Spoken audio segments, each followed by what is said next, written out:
La réussite, ça se définit par la puissance de mastication. C'est-à-dire l'instrument le plus philosophique de tous, l'instrument de connaissance le plus philosophique et le plus efficace, c'est les mâchoires. Philosophiquement, l'unique façon de connaître l'objet, c'est en le mangeant. C'est pour ça que déjà la religion catholique, qui est la plus parfaite qui a existé, on pratique la cérémonie liturgique de manger Dieu vivant. J'ai toujours dit que si Gala, que c'est l'être que j'aime le plus au monde, mourait, et soudainement il devenait petite comme une olive, évidemment, je la mangerai. Jamais je l'enterrerai, je la mangerai.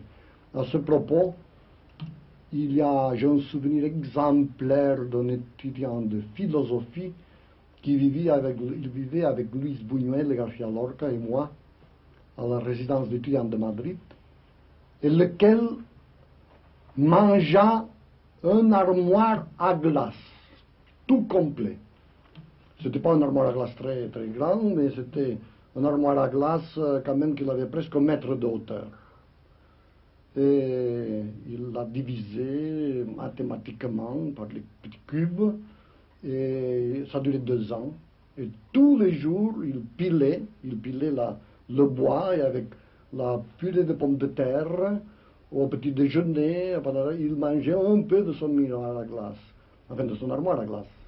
Je parlais du miroir parce que aussi, quand il est arrivé au miroir, aussi, il a fait la même opération, il a pilé, et 3 fois par jour, et parfois le dimanche, il en prenait un peu plus. Enfin, au bout de 2 ans, tout l'armoire à glace avait passé à travers de ses viscères, de sa pure biologie.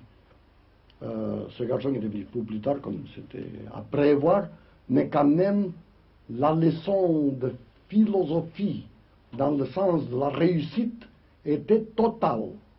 Parce que d'une façon impérialiste, l'unique façon de réussir, c'est de manger ce qu'on veut posséder. Et en ce moment, vous le voyez, je suis en train de dévorer la télévision en personne.